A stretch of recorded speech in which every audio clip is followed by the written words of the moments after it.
안녕하세요. 진달래 약사입니다. 오늘은 그 손님께서 좀 제가 추천해 드린 걸 드시고 좀 많이 좋아지셨다고 칭찬하신 부분이 있어서 그에 대해서 한번 말씀을 드려보려고 합니다. 저희 약국 단골 손님이신데 항상 이렇게 내과 약 처방을 받아가시면서 그 위장운동 조절제를 항상 처방받아가시는 분이었어요. 그런데 이분이 항상 이렇게 기운이 없다고 하셔서 저희 약국에서 이제 뭐 좋은 영양제들을 많이 사드셨었거든요. 그런데 그런 걸 드셔도 기운이 너무 없고, 일단은 아무리 그런 영양제를 드셔도 소화가 안 돼서 식사를 잘 못 하시다 보니까, 그 음식을 통해서 충분히 영양 섭취를 못 하다 보니까 이렇게 기운이 안 난다고 말씀을 하시더라고요. 그래서, 저희가 이제 약국에 이렇게 저희가 그 소화가 안 될 때 가끔 먹는 그런 소화제를 이렇게 몇 개 덜어드리면서 드셔보시고 좋으면 구매해서 드셔보시라고 말씀을 드렸더니 한 10개 정도 드렸었는데 드시고 좀 소화가 잘 되는 것 같다고 이제 하셔서 제품을 이제 구매해서 계속 드시고 있는 상태인데요.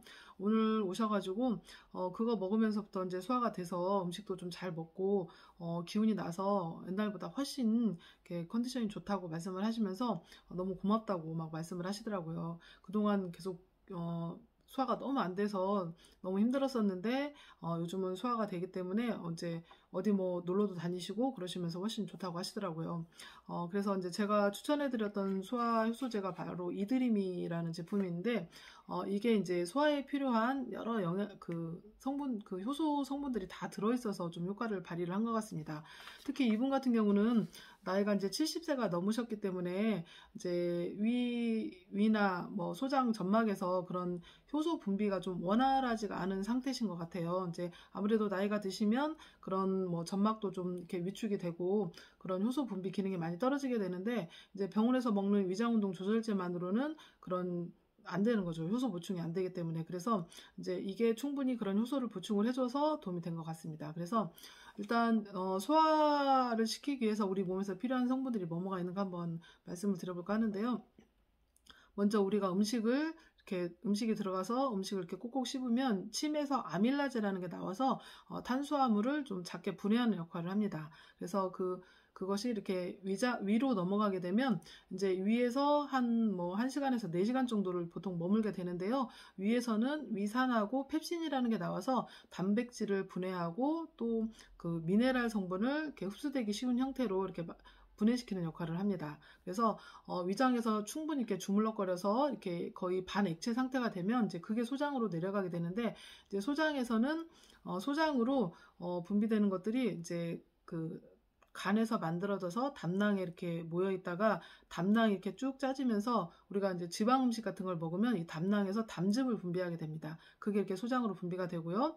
또 췌장에서 이제 그 췌장 효소가 분비가 되는데 췌장에서는 단백질을 분해하는 펩티다제, 지방을 분해하는 리파제, 그 다음에 탄수화물을 분비하는 아밀라제가 다 분비가 돼요. 그래서 그것도 이렇게 소장으로 분비가 되면서 이제 소장에서도 본격적인 소화가 이루어지면서 진짜 잘게 이렇게 거의 액체 상태로 만들어서 이제 영양분은 흡수시키고 나머지 이제 찌꺼기 성분만 이렇게 대장을 거쳐 지나가면서 수분이 싹 흡수가 되면서 이렇게 변 형태로 만들어져서 배출이 되게 됩니다. 그래서 금방 말씀드린 것처럼 소화를 잘 시키려면 일단 침에서 아밀라제 분비가 잘 돼야 되기 때문에 충분히 오래 씹어주시는 게 좋고요. 그 다음에 위에서 위산이나 펩신 분비가 충분히 되어야 되고 담낭에서 담즙 분비가 충분히 되어야 되고 췌장에서 췌장 효소가 충분히 분비가 되어야만 이런 게 다 갖춰져야만 우리가 소화가 충분히 되어서 이렇게 영양분을 흡수할 수가 있게 됩니다. 그런데 이런 게 이제 어떤 분들은 위장약, 위산 분비를 억제하는 그런 위장약 같은 걸 너무 오래 드셔가지고 저산증이 된 분들 같은 경우도 거기서 먼저 딱 걸리니까 소화가 안 될 수가 있고요. 또 이제 담낭에 담석 같은 게 생겨가지고 담석이 오래 쌓이다 보니까 아니면 꼭 담석이 아니더라도 담즙 분비가 좀 원활하지 않은 분들이 있거든요. 그래서 담즙 분비가 좀 원활하지 않아서 지방 소화를 잘 못 시키는 분들도 있고요.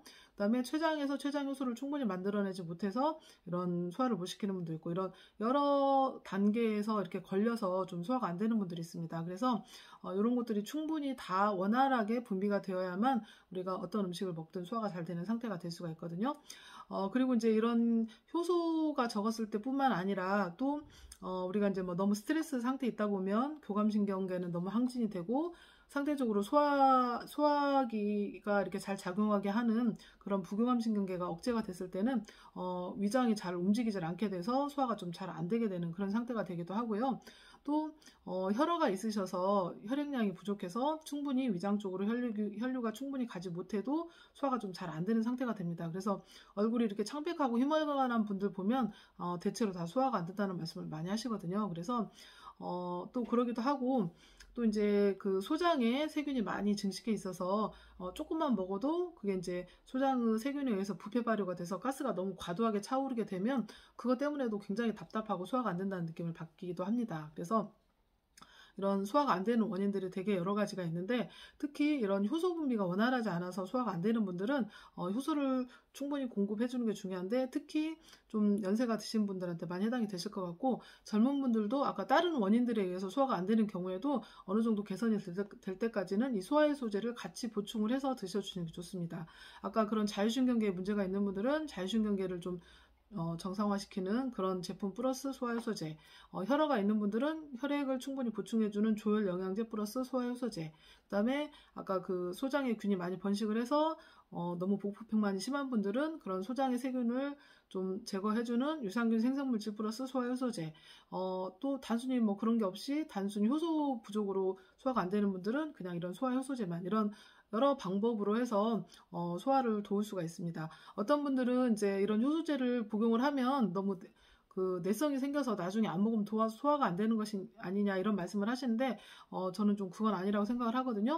왜냐하면 그 소화 효소제를 만들어내는데도 많은 단백질 성분이 필요하거든요. 근데 일단 내가 먹은 음식에서 일단 단백질을 충분히 분해시키고 흡수시켜서 우리 몸 안에서 다시 그런 효소 같은 걸 만들어내야 되는데 일단 내가 먹은 음식이 이렇게 분해되고 소화되고 흡수되지가 않으면 그런 거 효소 자체를 만들어내기도 힘들기 때문에 일단은 내가 먹은 음식을 충분히 이렇게 소화가 잘 되게 돕게 하는 이런 효소제를 복용해서라도 충분히 그게 흡수가 돼서 내 몸 안에서 만들어낼 수 있게 하는 게 중요하다고 보거든요. 그래서 이게 뭐 내성이 생길까봐 걱정돼서 안 드시는 그런 것보다는 충분히 드셔서 더 그 어떤 영양소들을 충분히 흡수시켜서 내 몸 안에 필요한 것들을 만들어내게 하는 게 더 좋다고 생각을 합니다. 그래서 이런 효소가 부족한 분들은 걱정하지 마시고 이런 소화효소제를 드셔주시는 게 좋을 것 같고 이드림이 좀 그분한테 효과를 발휘했던 거는 아까 제가 말씀드린 아밀라제, 담즙 분비 촉진제, 그 다음에 췌장효소 이런 것들이 다 이 안에 다 들어가 있거든요. 그래서 요걸 드시면 그런 소화에 필요한 모든 그런 효소를 다 보충을 할 수 있기 때문에 좀 도움이 되셨던 것 같습니다. 그래서 소화가 안 되는 분들이라면 이런 소화효소제의 도움을 받으시기를 추천드립니다. 감사합니다.